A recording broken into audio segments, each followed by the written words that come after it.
How to create a Phantom wallet in 1 minute. Head over to phantom.app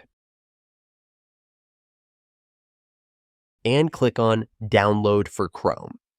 Click on Add to Chrome and click on Add Extension.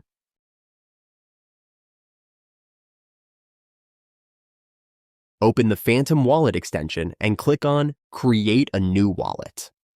Enter a new password and confirm the password, and then click on I agree and click Continue. Hover your mouse over to the seed phrase image and write them down. I won't recommend taking a screenshot or saving it on your device. After that, click I saved my secret phrase and then click Continue. Now click on Get Started and start using your Phantom wallet.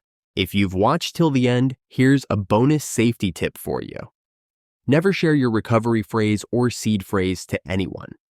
Anyone can access your wallet and funds if they get a hold of your wallet, so beware.